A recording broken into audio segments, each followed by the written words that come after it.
Hey students, welcome to lecture number 15 of multiple zeta values and modular forms. So this will be the last lecture, and in this lecture we want to finish with chapter number 5, where we talk about double index versions of these g's, which already appeared last time in the definition of the shuffle regularized multiple Eisenstein series.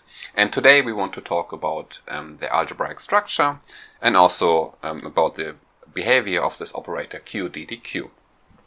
So everything will be without proofs today, and you can find all the details in the lecture notes or in the Zoom notes of the live lectures.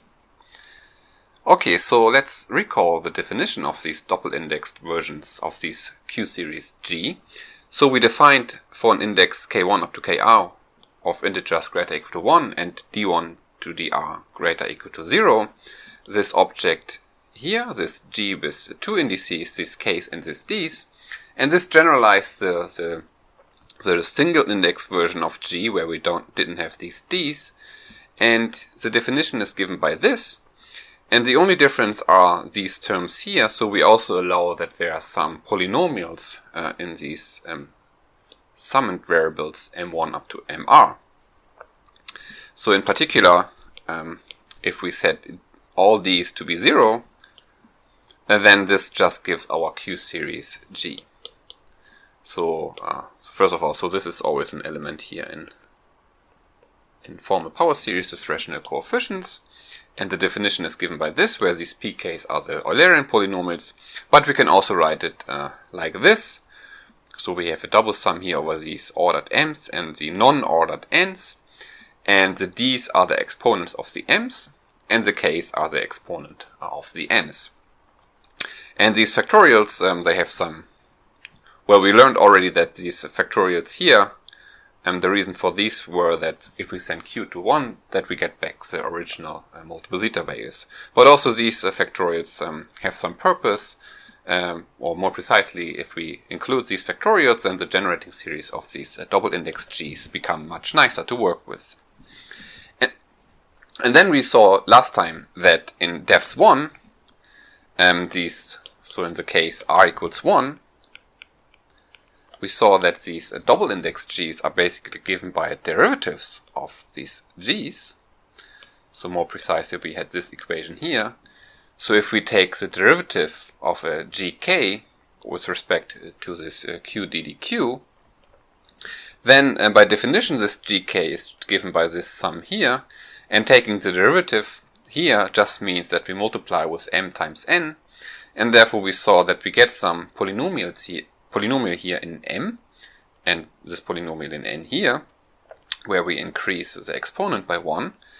So therefore we could write it like this, and this is just given by these double index g, where we add a 1 on top and on the bottom. And this will work in general, as we will see in a second. And so first, we want to interpret these double index version of these G also as modified q-analogues of multiple zeta values. And the statement is as follows. So in the case when this k1 is greater or equal than d1 plus 2, and the other k's are greater or equal to dj plus 1, then one can see easily that if we multiply this q series G with 1 minus q to the power of k1 up to kr, then sending q to 1, we will see that then we get back the multiple zeta value zeta k1 minus d1, k2 minus d2 up to kr minus dr. And here we can also see why we want this condition here, because this condition then makes sure that this is greater or equal to 2, and this is greater or equal to 1. And the proof of this is quite similar to the classical case, by which I mean we proved this for the case when the d's were 0, so when we didn't have this here. So then the statement was that k1 is greater or equal to 2 and kj are greater or equal to 1, and then saw that these single index g's are q-analogues of multiple zeta values. And so let's recall the proof idea. So if we look at the definition of these G, so maybe I can bring it down here. So here's the definition. So we need to see what happens if we multiply such a term here with 1 minus q to the, in this case, for example, with k1. So if we have this Eulerian polynomial pk here of q to the m, and divide this by 1 minus q to the m to the k, and then we have now this term m to the d over a d factorial there, and we multiply this by 1 minus q to the k. So if you multiply this by 1 minus q to the sum of these k's, then each of these terms get one of this factor here. And then we saw that this term here, this gives exactly 1 over, so recall we had this definition that the q-analog of a natural number, m, is just 1 minus q to the m divided by 1 minus q.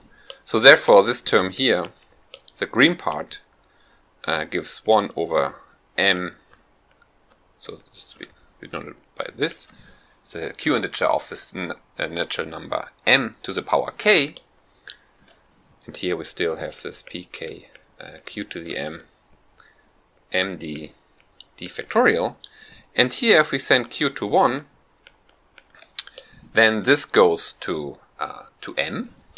m to the k, because here this, if q goes to 1, goes just to m. So here we have m to the k, and we also learned that the Eulerian polynomial at 1 is always 1. So here in the numerator we have 1, but then we still have this term here now, and we have m to the d, and therefore we subtract this d here in the exponent of m, and we still have this factor 1 over d factorial. So this explains why we still have these factorials here, and this explains why we subtract the d's from this case. And then we see that each term here in this sum gets this, and then this just turns into this multiple zeta value here.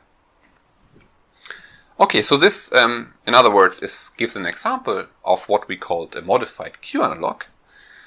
And in general, at the I think second lecture or third lecture, we defined, or maybe even first lecture, we defined modified q-analogues in general.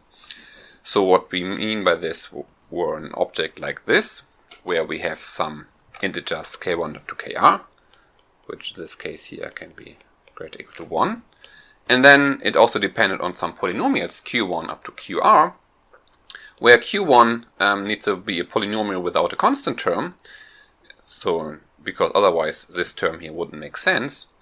But if this has a constant term, then this here gives a well-defined q-series, so this is an object in q, formal q-series with rational coefficients. And the other q's can be arbitrary polynomials. And then we, with the same argument as before, this gives a, if we multiply this by 1 minus q to the power of the sum of the k's and send q to 1, then this zeta q of k1 up to kr of q1 up to qr just gives the zeta value zeta k1 up to kr.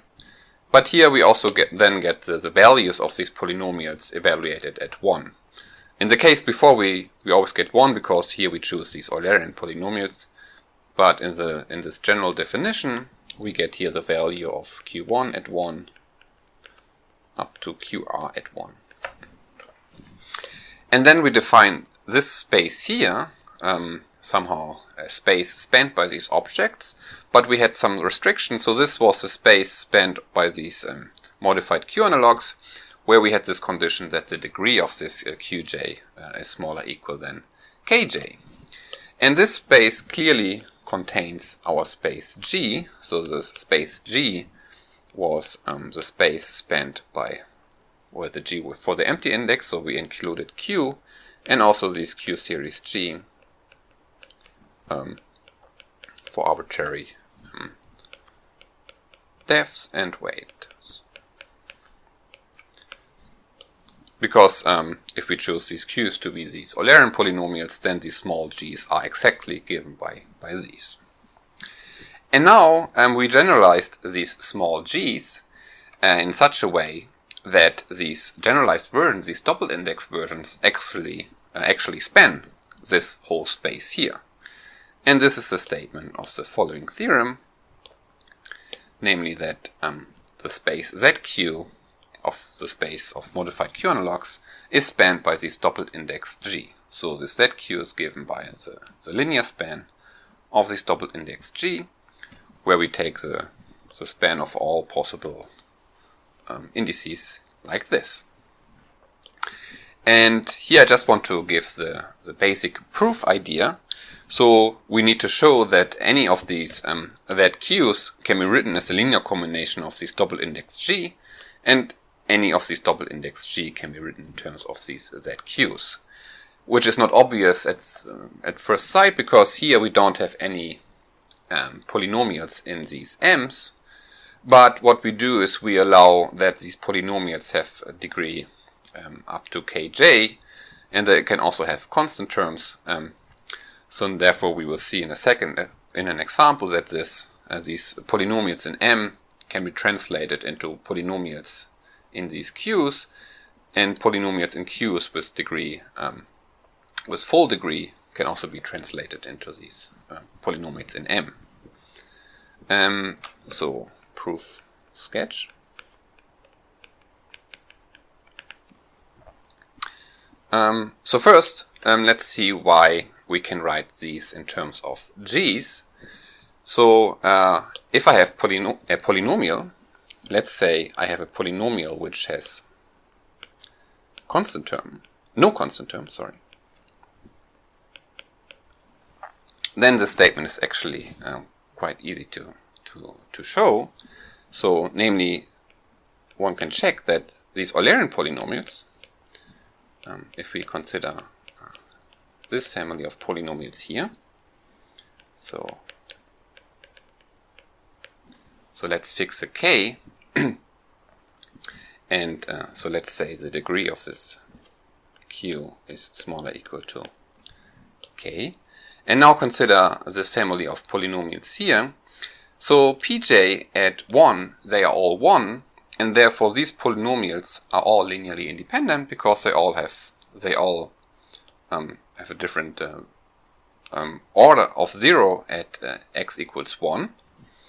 So therefore this is a basis of the space of polynomials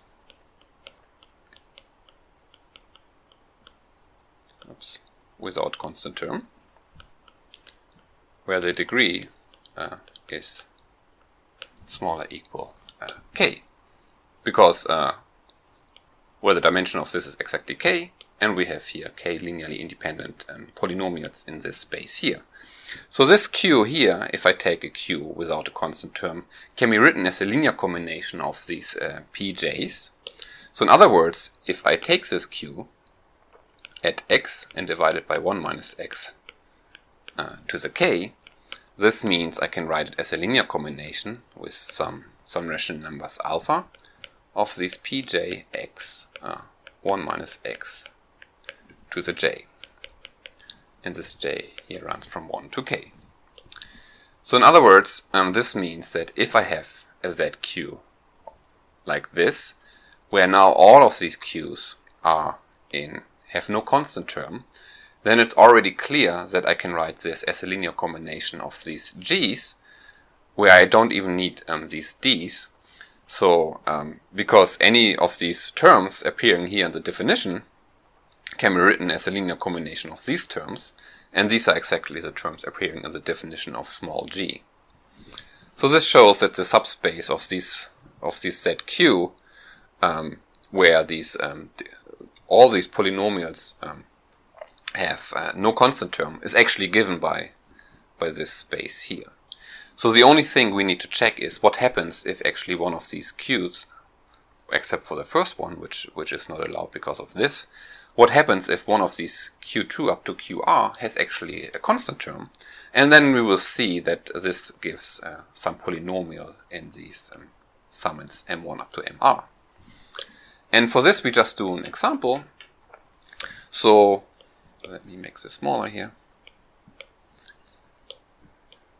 So for example, what is zeta q to 1? And the polynomial q1 is x, and the polynomial q2 is just the polynomial 1. So by definition, this is a sum qm1 1 minus qm1 2. So this here is this where I plug in q to the m1. And now here I have 1 over 1 minus q m2 to the power 1. And so why can we write this now in terms of these g's? So this is not clear now, but what we can do is we can rewrite this 1 here as the 1 minus q to the m2 plus q to the m2. So therefore we get that we have a sum here, m1 and m2 greater 0. So now we want to consider the case we take this term here. So here we still have qm1 1 minus qm1 squared. And here I can cancel this 1 minus q to the m2. So actually here I just have the number 1. So meaning this is actually a sum. Here inside the sum there's nothing which depends on the m2. And the remaining part here gives this part m1, m2, qm1, 1 minus qm1 squared, qm2, 1 minus qm2. And here we now have a polynomial without constant term, which means we can write it in terms of these pj. And actually this term here, so this part, this is exactly g 2, 1.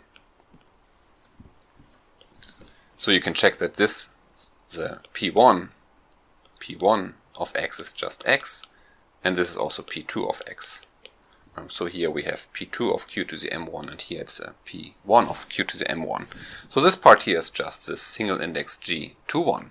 So now we need to ask ourselves, how can we write this sum here, where we now have this part here, which does not depend on m. How can we write this now in terms of these new g's? And where the idea is that if I have an empty sum here, or the sum over 1, and I sum this m2 from 0 to m1, then I just get a factor m1 minus 1 here. So this part is exactly the sum m1 minus 1 q to the m1, m1 greater 0, 1 minus q m1 squared.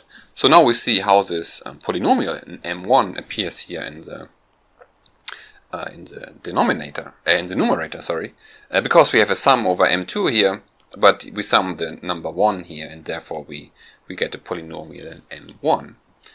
And this, if we split it up to the first term, so this is now our new g.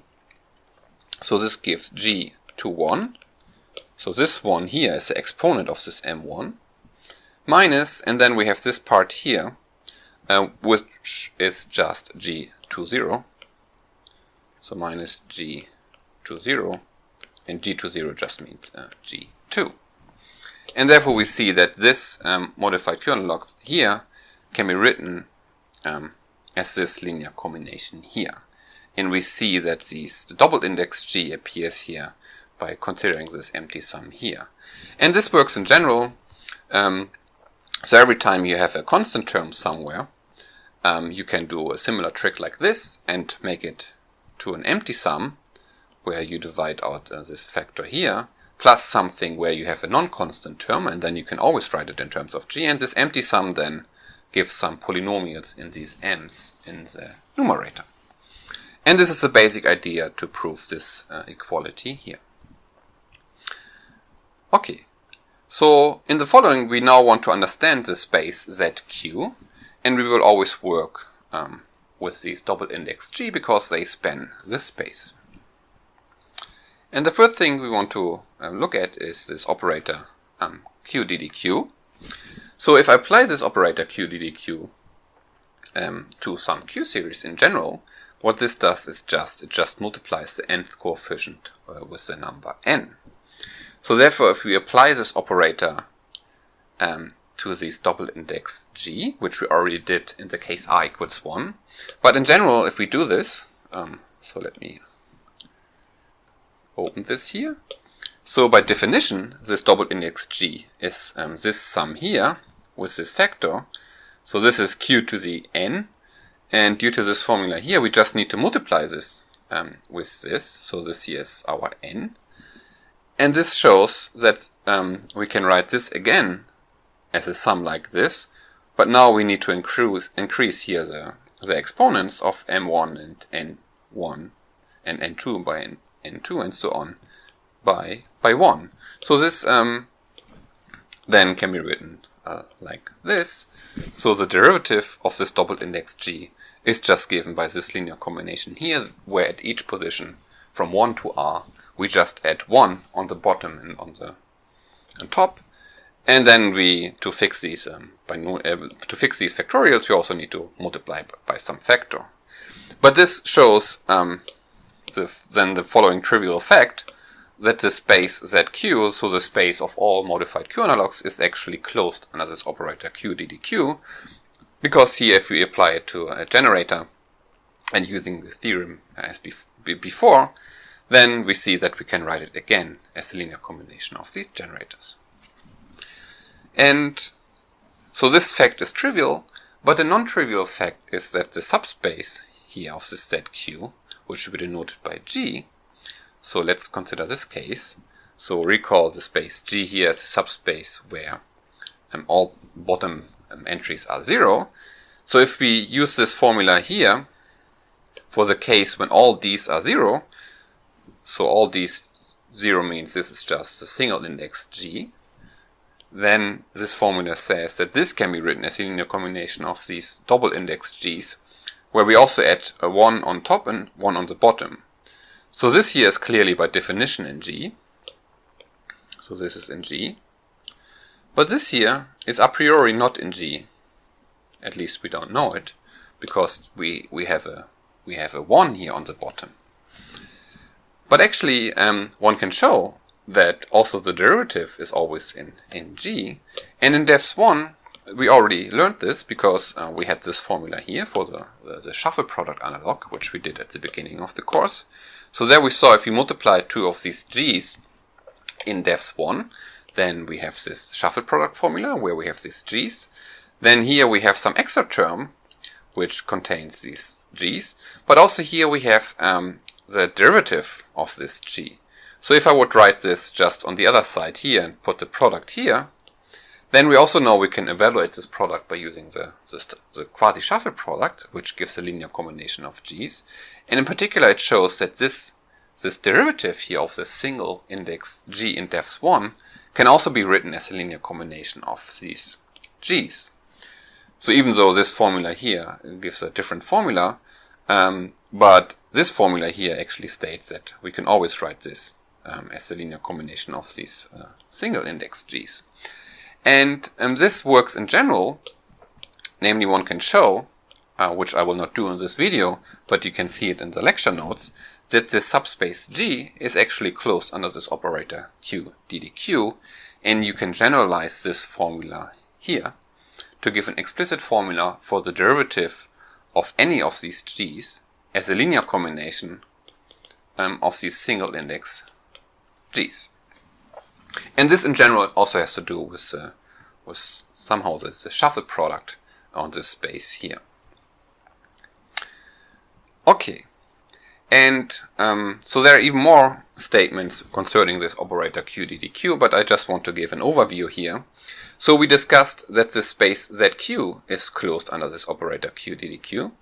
In zq we have the subspace G, which we just discussed is also closed under this operator q ddq.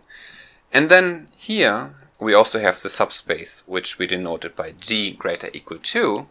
So this space was the span of these G k1 up to kr, where all k's are greater equal to 2.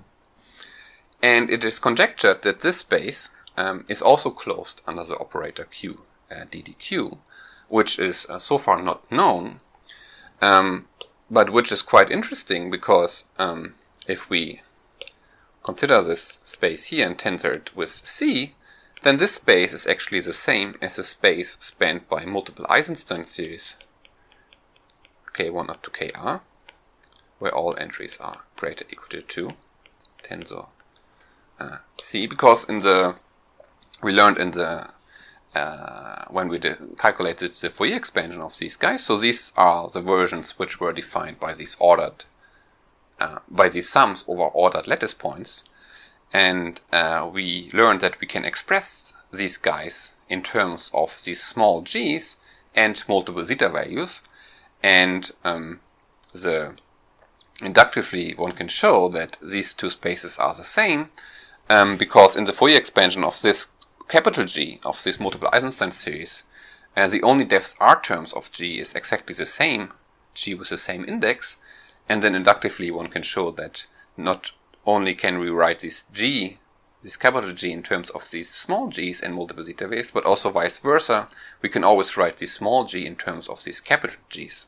So these spaces are the same, and here we need to tensor with C because of the coefficients, but in particular this conjecture here, that this space is closed under q ddq, would then imply that the space of multiple Eisenstein series is closed under this operator. And this is interesting because this q ddq basically just corresponds to the derivative with respect to tau. So here we have a space of holomorphic functions in the upper half plane, which is conjecturally closed under the derivative.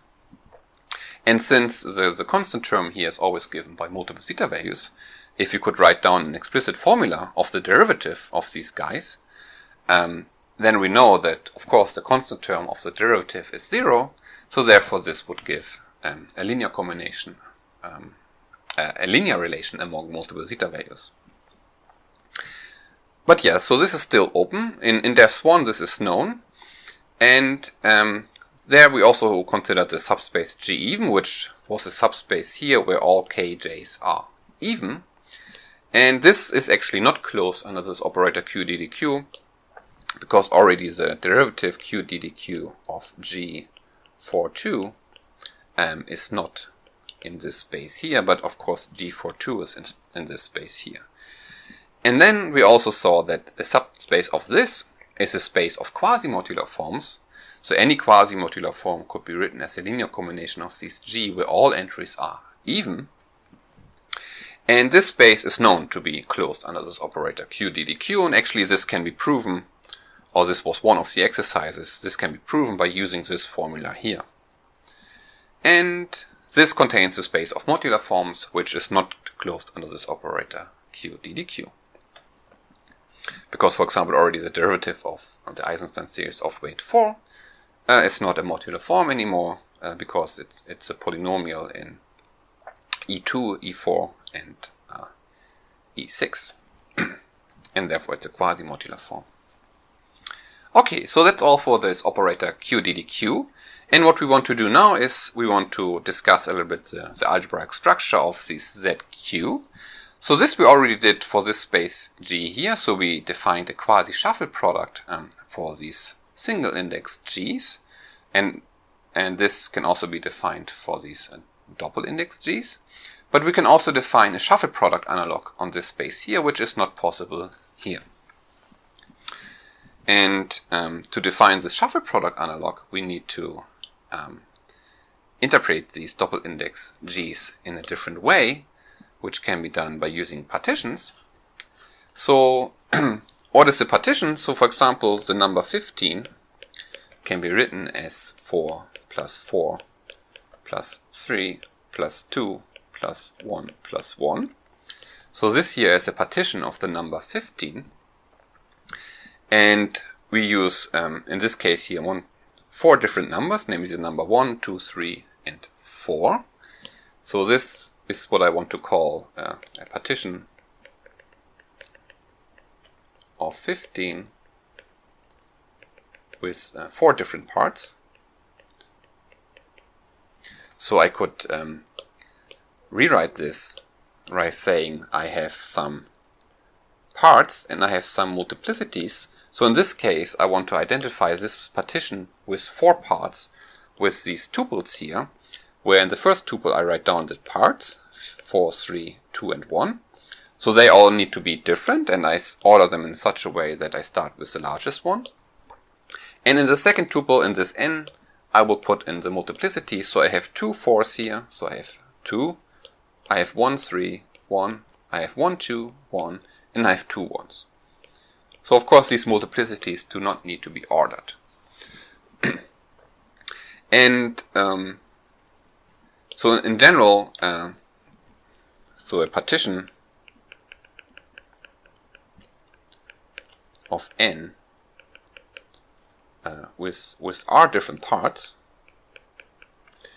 can be seen as a tuple of 2 tuples, where each of these tuples are tuples of size r, and these, so m is m1 up to nr. So, and the parts we want to be different, and we order them in such a way that m1 is greater than m2 and so on. And these multiplicities n1 up to nr are greater or equal to 1 or greater than 0.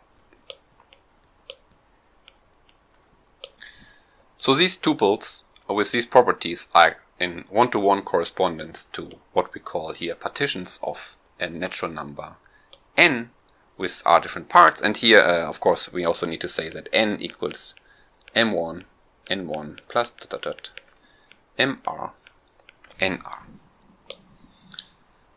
So therefore, we want to define the following space here.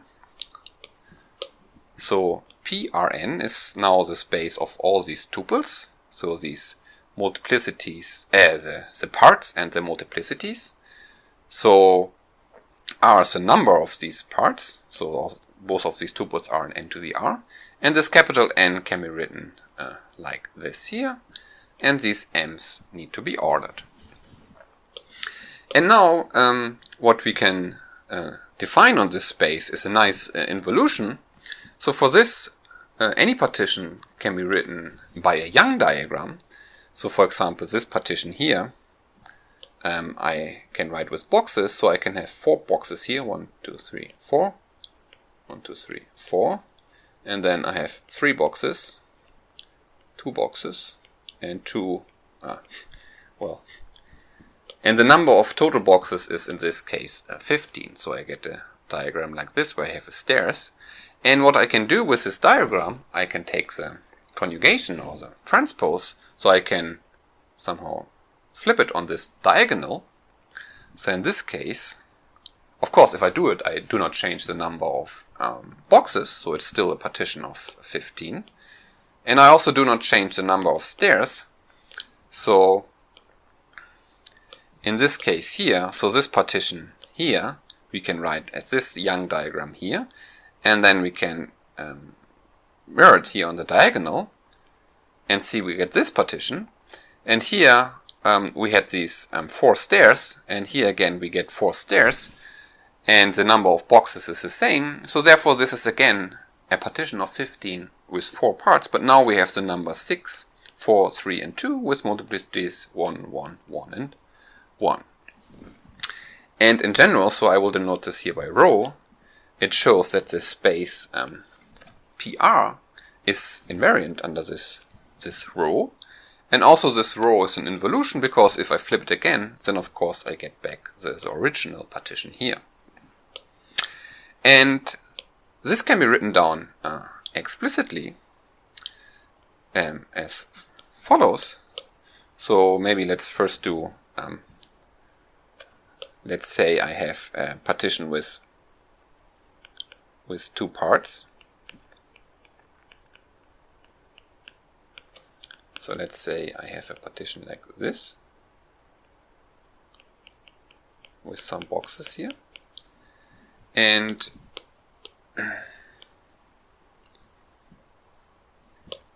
so here this is M1, and this is M2. And this here is a multiplicity of M1, so this is N1, and this is N2. So if I flip this, I get something like this.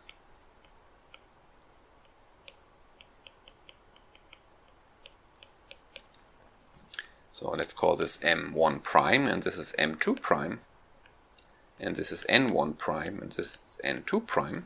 So what is M1 prime?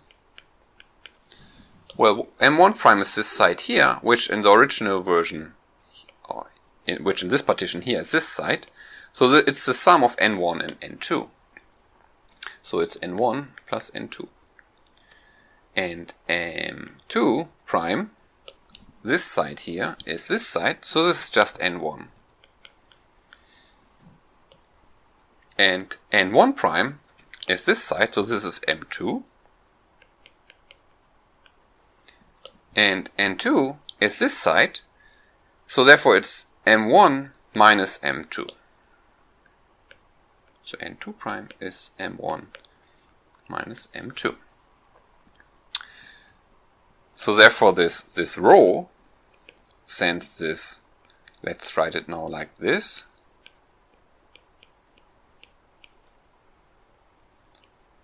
So this sends this to the tuple N1 plus N2, N1, M2, M1 minus M2. And if I apply it again to this guy here, so I just now wrote it below this, then I get back this one here. And in general, this formula looks like this. So if I have any partition with R parts, then I can always write down this action of rho explicitly like this. And this map gives an involution on the set of partitions of n with R different parts. Okay, and what does this have to do with our Q-series? Well, the definition of our Q-series is here. Well, so this was the definition of these G's. And so what is the coefficient of Q to the n? Well, we see here that if we call this n, then we sum over all m1 up to mr and n1 in R, such that this here equals n, and then we take some polynomial here in these m and n's. So we could rewrite this as a sum n is greater than 0. And here we take q to the n, and the coefficient of q to the n is now the sum of all partitions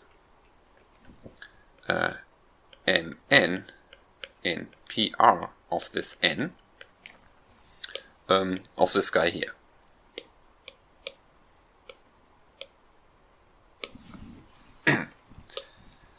So the coefficient of q to the n is the sum over all partitions of this n with R different parts, where R is this here, and we sum here polynomials in these entries of these tuples m and n. And now the nice thing is that because we sum over all partitions here, we could also apply this map rho to these here. So we could replace m1 by this sum here. So then we would get a polynomial here in n's to the power d, and we could replace n1 by this mr, get a polynomial here in mr, and we could do this change of variables here at each part here. So this wouldn't change the sum because we sum over all partitions here, and this row is an involution on this set here, and therefore we could rewrite this as a linear combination of these double index g's, because if I start with a polynomial here in m in these m's and n's and do this change of variables, I still have a polynomials in m and n's, which might get quite messy, because here I, for example, plug in this sum here and then take a power to the n, to the d. So if I would write down this explicitly, then I would get some quite messy formulas involving some binomial coefficients. But on the level of generating series, this is actually quite beautiful. So if you write down the generating series of these double index g's, which we denote by this German g here. So this notation we already had before when the y's are 0, then this was just the generating series of this Q series G. And Then we can give an explicit formula for these generating series, which we also did for the classical case, similar to this lemma here. So one can show that these generating series can be written again in two different ways. So one way is to write it like this, as an ordered sum over m's, where here for each position I have this em, which is just e to the mx, and this factor L here, which is just given by this factor. And then doing a change of variables, one can show that one can write this also like this. And this is really similar to the case when we proved this, when these y are equal to 0. And the change of variables you do in this here is exactly given by this here. So what one does is one rewrites this as a geometric series over some n. So this is ex q to the m to the power n. So then we have a sum over m's, ordered m's and unordered n's. And then if you do this change of variables here, you will actually see that you will not change the sum, but then you can call this here your new m1, and you get an ordered sum over these new m's, which is then this, and then you can see that you get this term here. But so the statement then is that this partition relation here, that this equals a linear combination of these g's by making this change of variables here, then states on the level of generating series that we have the following, namely that the generating series of these double index g's is given by this generating series of the double index g, which, if you look at this change of variables here, is exactly the same as we did here for this row. So if you recall this x to m and this y to n, then this is exactly the same change of variables, where here's a small typo, so this L should be an R. Okay, so on the level of generating series we have this nice equation here, which gives, if you consider the coefficients of the generating series, gives a linear relation among these doubled index g's. And this can be done explicitly in defs 1 and defs 2. So if you work this out, you see that the linear relation, for example, in defs 1 means that gkd is just the same as gd plus 1 k minus 1.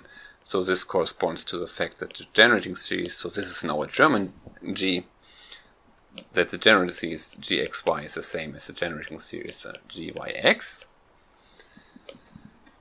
And in defs 2, you can see that this double index g can be written as this linear combination here, where these binomial coefficients come from this change of, so if you do this change of variables here, then you get some binomial coefficients appearing there.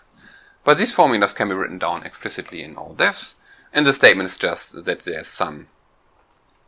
there are these families of linear relation, which we call partition relation, because they come from this interpretation of the coefficients of the double index g as a sum over partitions of n.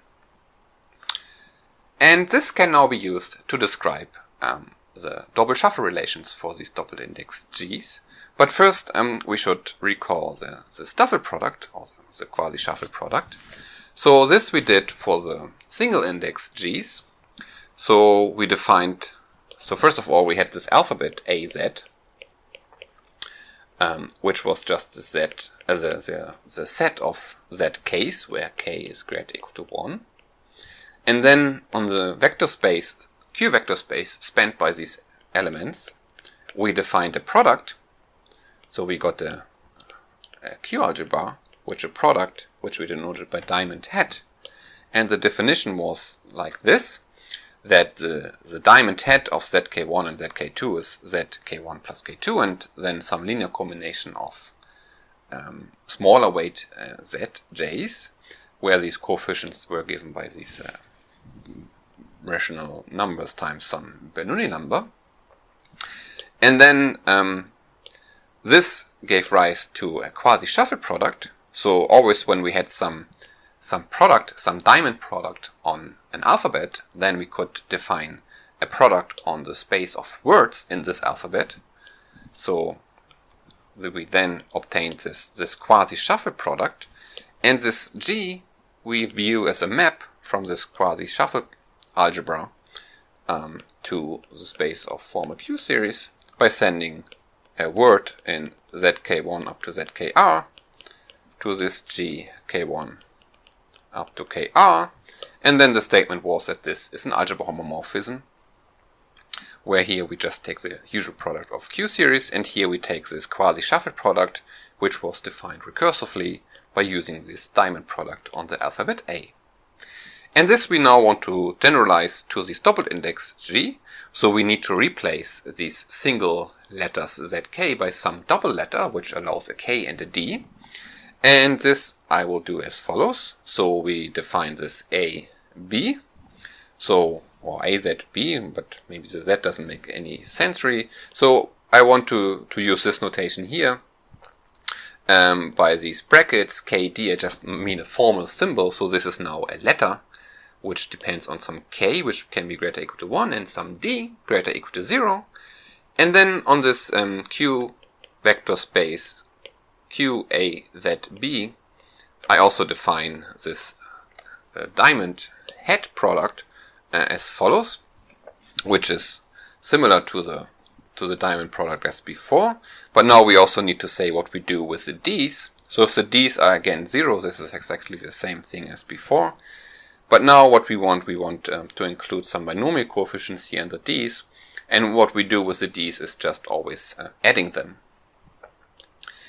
And then some notation, so a word in these letters, which just means a concatenation of these guys. So this is an element in Q, in the non-commutative polynomial algebra QAZB. So this we just denote by this, so this is an element here. And then we define this linear map from this Q vector space to the space ZQ by sending this generator to our double index G. And then the statement is, so first of all, using this diamond product, we also get a quasi-shuffle algebra. Oh, maybe I just show the statement here. So using this diamond product, we also get a quasi-shuffle algebra, where we also use the same notation with this asterisk head. And this map here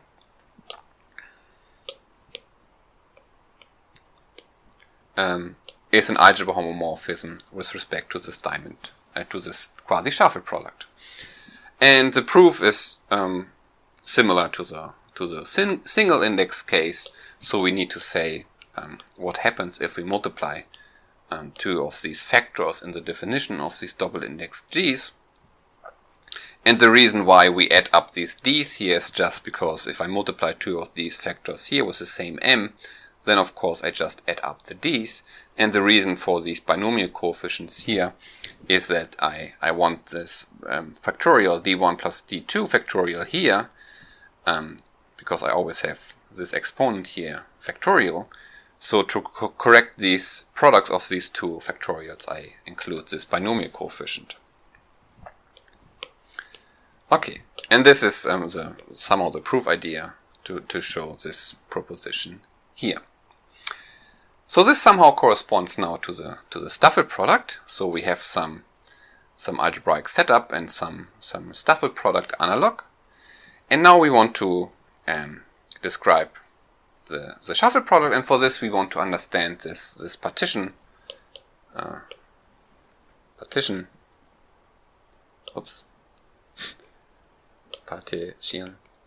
relation on this formal on this algebraic setup.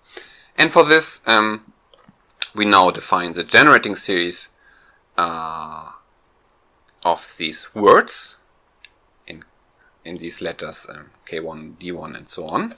So this here is an element in the space of formal power series in x1, y1, xr, yr, where the coefficients are in this Q algebra q, a, z, b,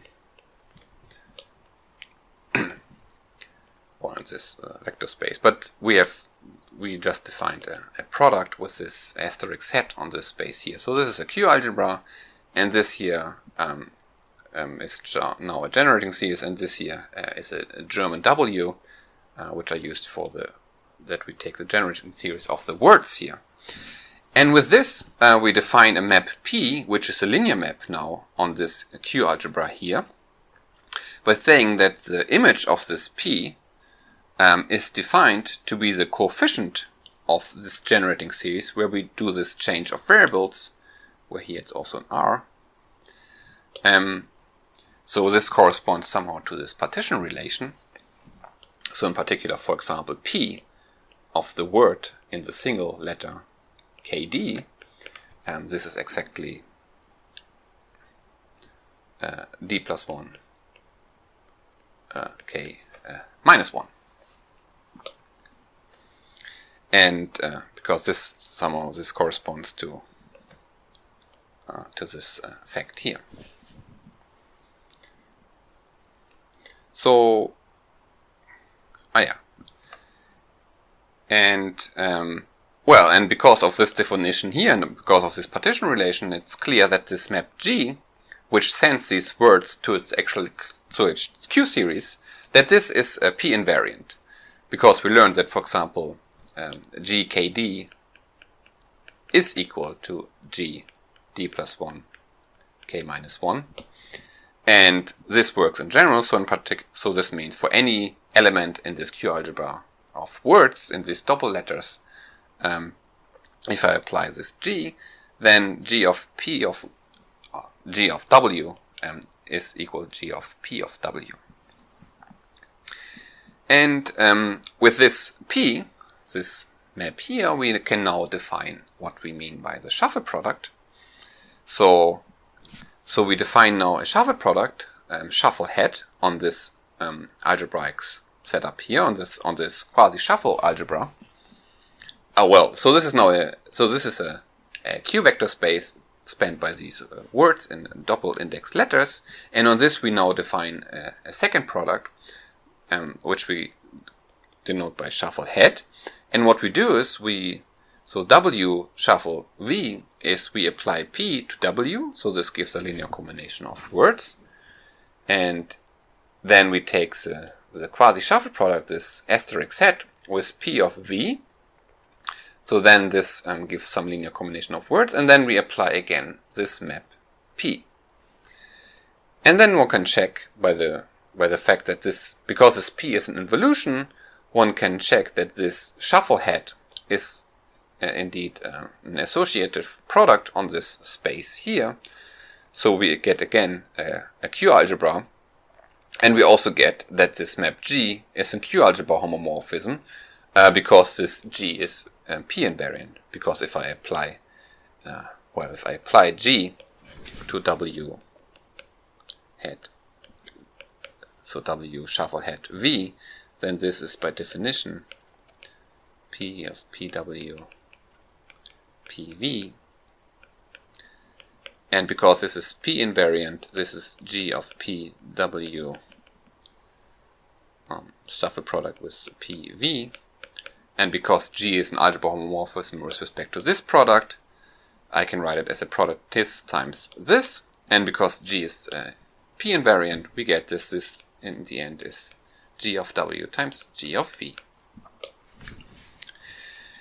And therefore, we get an analog for these double shuffle relations, meaning for any element in the space of words, we get that if we apply this G to this W shuffle V minus W shuffle V, that this is 0. And this here is a linear combination of words, and therefore here this gives a linear relation among these doubled index G's.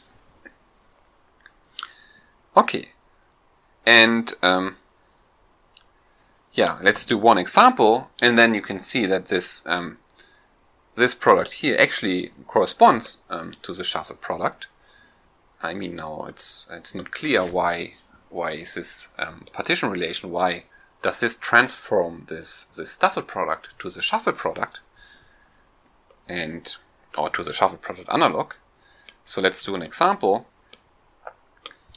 So for example, first of all, if I take, for example, this map P to this word here of length depth 2, then it's given by this formula here, and P of this is given by this.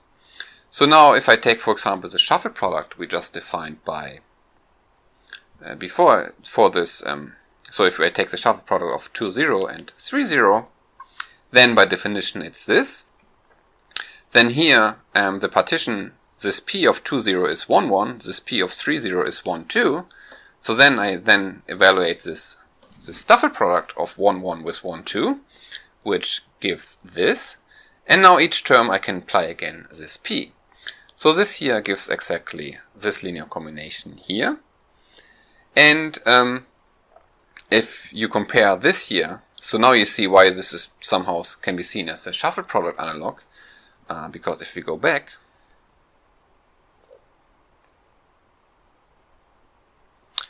this actually gives exactly this formula here.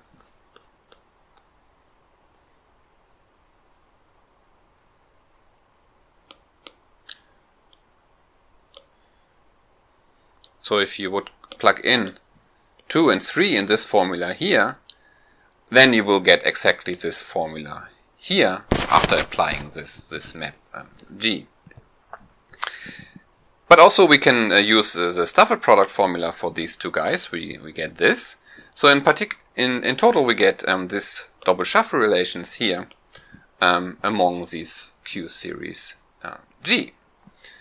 And so this formula here, which we did at the beginning of the course, and here we understood why this somehow can be seen as an analog of the shuffle product, because this here is basically exactly the shuffle product analog of multiple zeta values.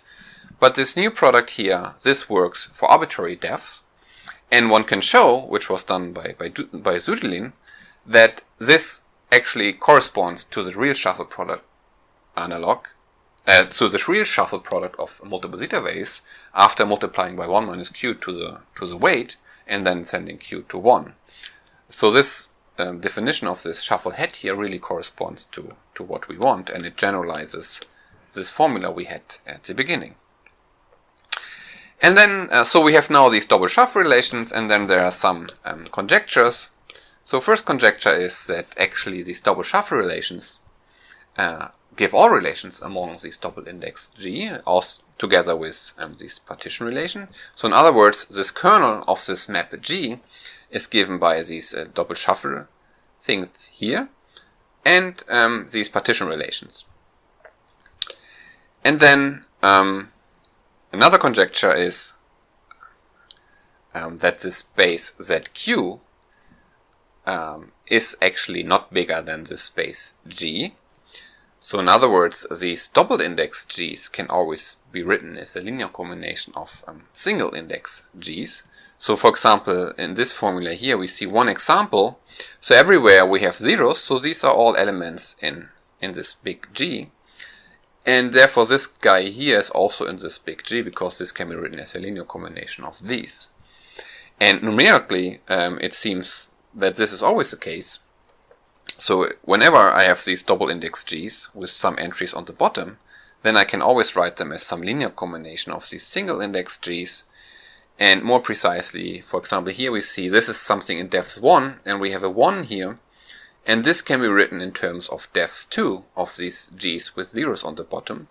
And in general, conjecturally, it seems to be the case that these D, if I sum them up, then this can be written as some single index G's of depths R plus these D's.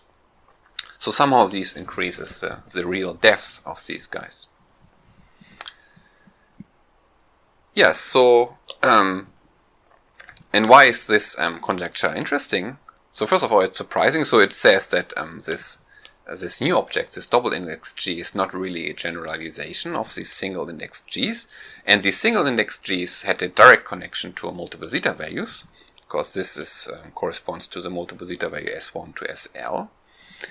And but we also saw that these double index G's can be seen as some q-analogues. So for example, if I take G3210, then at the beginning of today's video we saw that if I multiply this by 1 minus q to the sum of the k's here, so in this case 5, and send q to 1, then this is actually zeta, where I remove the d's from the k, so this is zeta 2, 2.